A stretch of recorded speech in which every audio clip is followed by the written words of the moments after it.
오늘 우리가 함께 살펴볼 말씀은 에스겔 9장 1절에서 6절 말씀입니다. 에스겔 9장 1절에서 6절까지의 말씀 함께 한 목소리로 봉독하도록 하겠습니다. 또 그가 큰 소리로 내 귀에 외쳐 이르시되 이 성읍을 관할하는 자들이 각기 죽이는 무기를 손에 들고 나오게 하라 하시더라. 내가 보니 6사람이 북향한 윗문길로부터 오는데 각 사람의 손에 죽이는 무기를 잡았고 그 중에 한 사람은 가는 베옷을 입고 허리에 서기관의 먹그릇을 찼더라. 그들이 들어와서 놋제단 곁에 서더라. 그룹에 머물러 있던 이스라엘 하나님의 영광이 성전 문지방에 이르더니 여호와께서 그 가는 베옷을 입고 서기관의 먹그릇을 찬 사람을 불러 여호와께서 이르시되 너는 예루살렘 성읍 중에 순행하여 그 가운데에서 행하는 모든 가증한 일로 말미암아 탄식하며 우는 자의 이마에 표를 그리라 하시고 그들에 대하여 내 귀에 이르시되 너희는 그를 따라 성읍 중에 다니며 불쌍히 여기지 말며 긍휼을 베풀지 말고 쳐서 늙은 자와 젊은 자와 처녀와 어린이와 여자를 다 죽이되 이마에 표 있는 자에게는 가까이 하지 말라. 내 성소에서 시작할지니라 하시매 그들이 성전 앞에 있는 늙은 자들로부터 시작하더라. 아멘. 성도 여러분 안녕하세요. 평안하셨습니까? 오늘 이 시간이 성령님께서 우리 가운데 함께 해주셔서 우리의 심령에 하나님의 말씀이 심겨지고 또 그 말씀으로 회개하고 또 이 회개의 삶이 우리 가운데 열매 맺어지는 그런 복된 시간 되기를 간절히 기도합니다. 여러분에게 먼저 오늘 말씀을 시작하면서 질문을 하고 싶습니다. 우리가 믿고 있는 바로 이 성경에 기록되어 있는 하나님, 여러분은 하나님은 어떤 분이라고 생각을 하십니까? 성경을 읽어보면 계속해서 반복되는 하나님의 두 가지 성품이 나옵니다. 하나님은 사랑의 분이시고 또 하나님은 공의하신 분이십니다. 여러분에게는 하나님이 어떤 하나님으로 다가오시나요? 혹시 여러분들 가운데 하나님은 사랑의 하나님이다, 혹은 하나님은 공의하신 하나님이다, 이렇게 한쪽으로만 하나님을 생각하고 계시다고 한다면요, 그것은 큰 잘못된 우리의 성경관입니다. 하나님은 사랑의 분이시기도 하시고 공의의 분이시기도 하십니다. 이것이 바로 정답입니다. 한번 그 말씀을 좀 찾아보면 좋겠습니다. 세 번역으로 있는 말씀인데요, 출애굽기 34장 6절 말씀입니다. 출애굽기 34장 6절. 공의와 사랑의 하나님이 같이 역사하시는 그 하나님의 성품을 볼 수 있습니다. 우리가 함께 읽어보겠습니다. 주님께서 모세 앞으로 지나가시며 선포하셨다. 나 주는 자비롭고 은혜로우며 노하기를 더디하고 한결같은 사랑과 진실이 풍성한 하나님이다. 오늘 이 시간에 하나님이 두 가지 성품을 중심으로 공의하신 하나님에 대해서 우리가 말씀을 보면서 또 그 가운데 어떻게 하나님께서 사랑으로 역사하시는지에 대해서 말씀을 살펴보고 싶습니다. 오늘 본문 에스겔 9장에 보면 하나님께서 6명의 심판하는 천사를 불러서 명령을 하십니다. 너희는 각기 손에 살육하는 죽이는 무기를 들어라. 그리고 이 무기를 가지고 예루살렘 성전 그리고 예루살렘을 두루 돌아다니면서 심판하며 사람들을 보이는 대로 닥치는 대로 죽이라 명령하십니다. 하나님께서 싫어하시는 온갖 죄를 짓고 있었던 사람들, 가증한 죄악을 짓고 있었던 사람들, 우상 숭배했었던 사람들에게 이 죽음의 무기를 가지고 온 천사들이 가서 그들을 살육합니다.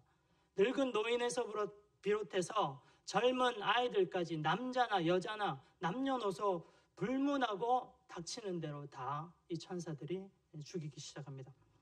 심판의 천사들, 어떤 긍휼함도 없습니다. 어떻게 불쌍히 여기는 마음도 없습니다. 예루살렘 성전과 예루살렘은요, 죽어가는 시체들로 가득 차고 있습니다.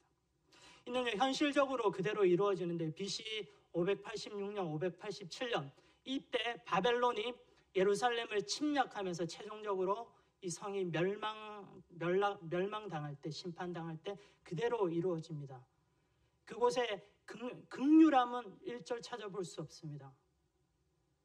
약탈과 사륙과 죽임과 배고픔과 기근과 전염병들이 창궐하면서 하나님의 이 예언이 그대로 이루어집니다. 지옥을 우리가 죽고 나서 가는 곳이라고 생각할 수 있는데 아닙니다. 이 현실, 우리들이 살아가는 그 현실, 그 당시 예루살렘에 그대로 이 지옥이 보여졌던 것입니다. 지옥의 축소판이라고 생각하시면 되겠습니다. 우리는 이 부분에서 하나님의 공의하심을 볼 수 있습니다. 심판하시는 하나님께서 얼마나 크게 진노하시고 그 진노를 부으실 때 무서운 분이신지 우리는 잘 알 수 있습니다. 하나님의 진노가 얼마나 크냐면요, 성경에서 귀하게 쓰임받았던 하나님이 너무나도 사랑했었던 그런 중보자들이 기도를 합니다. 하나님, 제발 이 진노를 막아주십시오. 이러다가는 이 하나님의 백성들 다 죽겠습니다. 제발 좀 진노를 막아주십시오. 이 에스겔이 9장 8절 이후에 이렇게 하나님께 부탁을 합니다. 그때 하나님이 어떻게 말씀하시는지 아세요? 예레미야가 와도, 욥이 와도, 다니엘이 와도, 노아가 와도, 모세가 와도, 사무엘이 와도 나는 이 진노를 멈추지 않겠다. 진노하시겠다 말씀하십니다. 여러분, 이런 부분들의 말씀을 읽으실 때 여러분들은 어떻게 생각하십니까? 우리 하나님이 정말로 이렇게 간절한 중보자들의 기도도 들으시지 않는 그렇게 잔인하신 분이십니까? 이렇게 무서운 분이십니까? 아닙니다.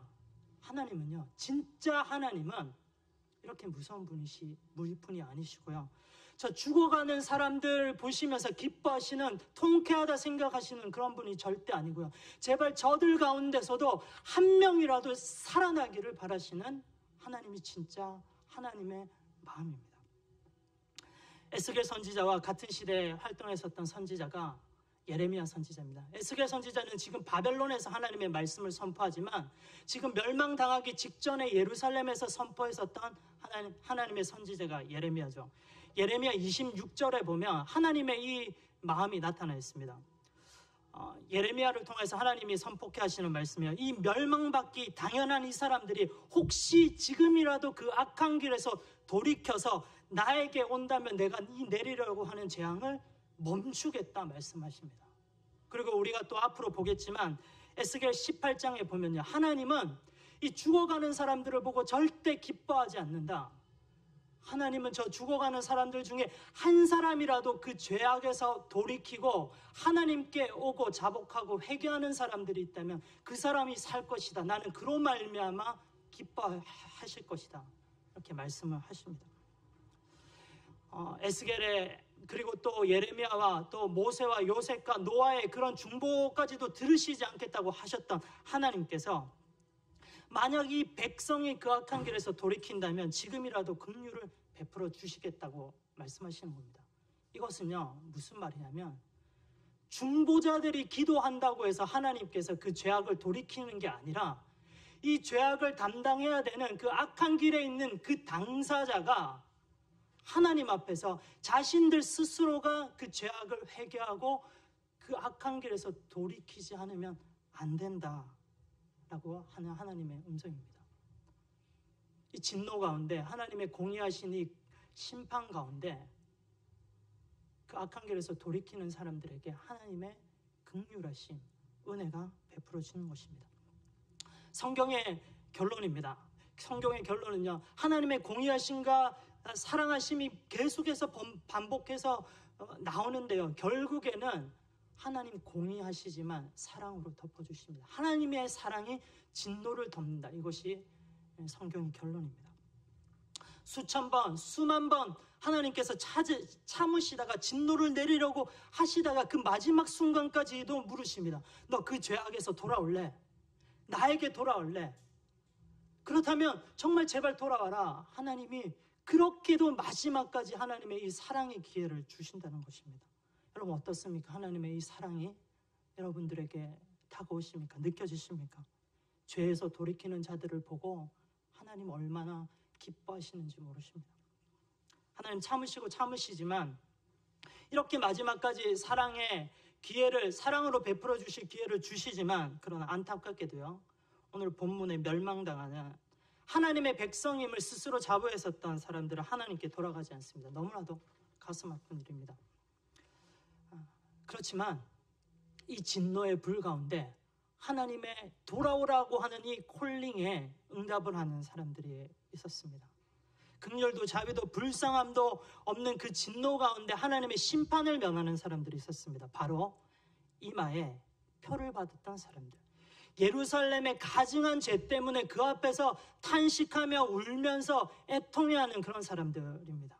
오늘 본문 2절을 여러분들 성경을 펴고 한번 보십시오.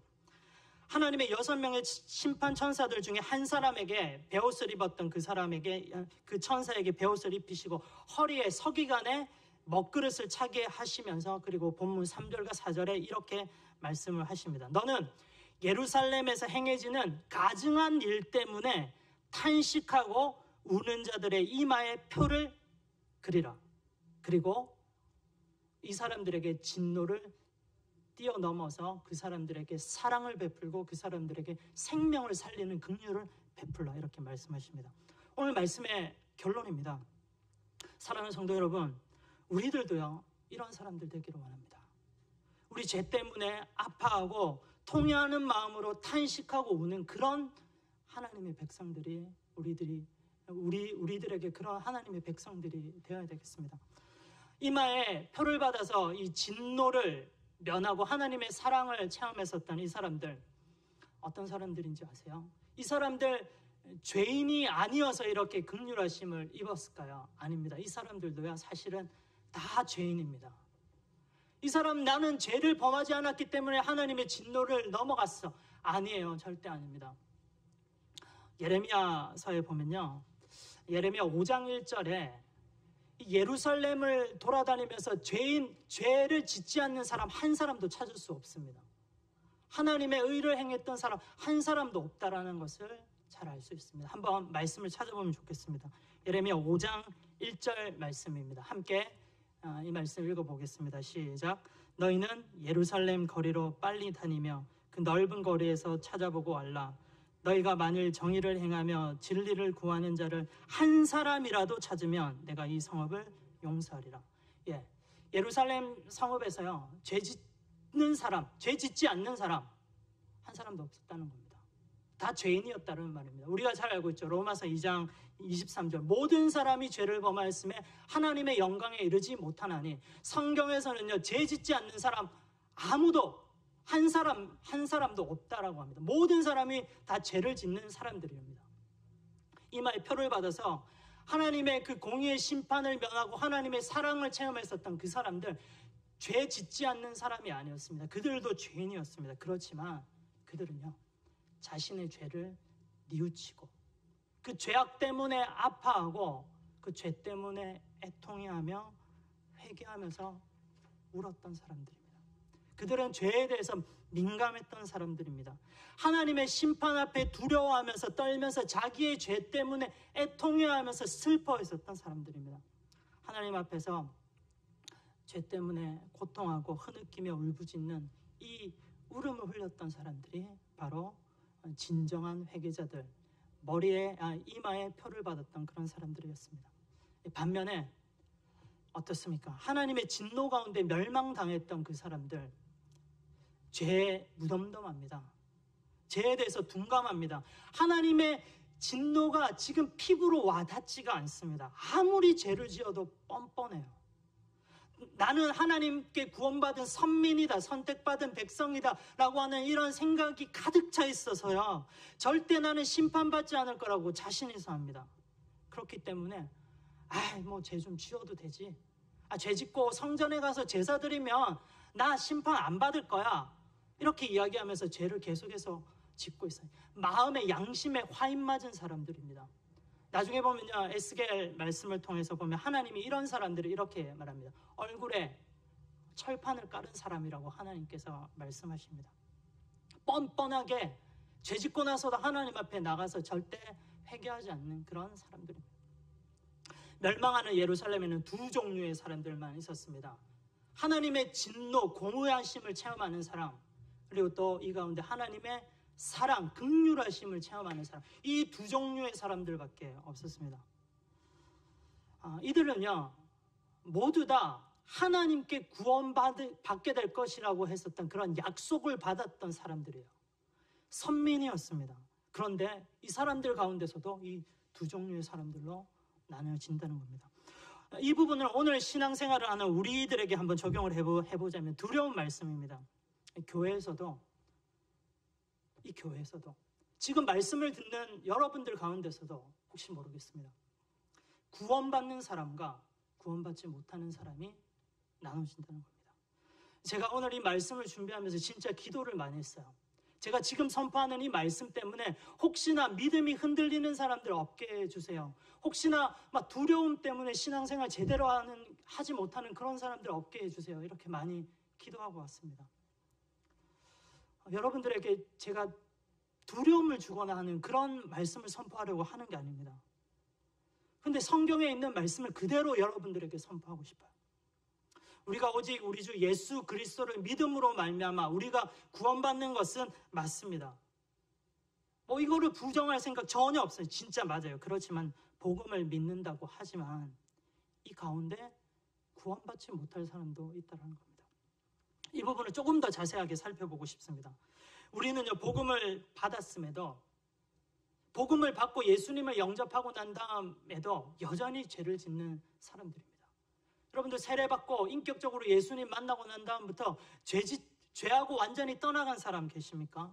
아무도 없어요. 저도 그렇지 않습니다. 절대 우리가 예수님 믿고 있지만 죄 가운데 죄 짓지 않겠다, 죄 범하지 않을 수 있는 사람들 아무도 없습니다. 자신 없어요. 여전히 우리는 이 죄 가운데 있는 이 세상에서 살아가기 때문에 죄에 대한 영향력을 받게 되어 있습니다. 이 복음 이후에 죄에 대해서 두 종류의 사람들이 나오는데 죄 때문에 둔감한 부류의 사람들이 있어요. 오늘 예루살렘 성에서 멸망당하는 그 진노하심을 체험하는 사람들이 이런 부류의 사람들입니다. 이런 사람들이 가장 많이 하는 말이요, 나는 이미 믿음으로 구원받았기 때문에 어떤 죄에서도 자유하다. 과거, 현재, 미래 어떤 죄에서도 나는 구원이 변함이 없다 말합니다. 이 사람들 심판과 저주와 애곡의 말씀보다 더 이상 나에게 이런 말씀 상관없다, 이런 말씀보다 축복과 긍휼과 위로의 달콤한 하나님의 말씀을 좋아합니다. 그래서 자신의 죄에서 이렇게 말합니다. 세상 살아가면서 죄 안 짓고 사는 사람이 어디 있냐? 우리가 누구나 다 죄성을 가졌기 때문에 다 죄 짓고 살아가고 있다. 이렇게 말하면서 그때마다요, 이 표현이 맞는 것 같습니다. 쉽게 복음을 가지고 자신의 상황에 적용시키는 것 같아요. 이 사람들 하나님의 약속의 복음을 자신의 죄의 면죄부 정도로 이용하는 사람들이 있습니다. 회개하는 모습은 있지만 진정한 회개의 능력이 그 사람들에게 나타나지 않습니다. 우리 이런 사람들이 가장 좋아하는 또 말씀, 한번 말씀을 띄워주시오. 요한일서 1장 9절 말씀. 만일 우리가 우리 죄를 자백하면 그는 미쁘시고 의로우사 우리 죄를 사하시며 우리를 모든 불의에서 깨끗하게 하실 것이요. 이 말씀을요, 마치 주문처럼 외우고 다녀요. 그러면서 이 말씀 외우고 선포하고 난 죄에서 자유하다 말합니다. 죄에 대해서 둔감하며 아파하는 마음이 없습니다. 그리고 이 죄와 피 흘리기까지 싸우고자 하는 그런 마음이 없습니다. 어느덧 죄에 타협하면서 살아가고 있습니다. 그들의 삶을 보면 알 수 있어요. 그들이 죄를 어떻게 인지하는지를 보면 알 수 있어요.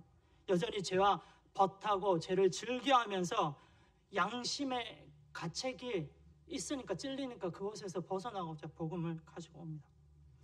이런 사람들요, 오늘 예루살렘에서 진노하는 심판의 천사자들에게 멸망당하는 그 사람들의 모습과도 너무나도 닮아 있습니다. 반면에 복음을 또 받아들였지만 다른 분류의 사람이 있습니다.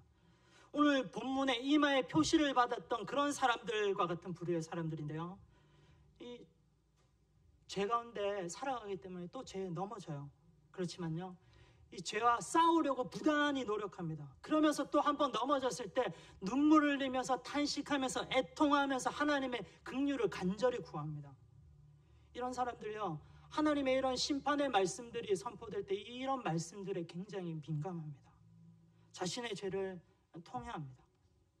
죄에 대해서 민감해서 항상 하나님 앞에 내 모습을 점검하며 나아가는 사람입니다.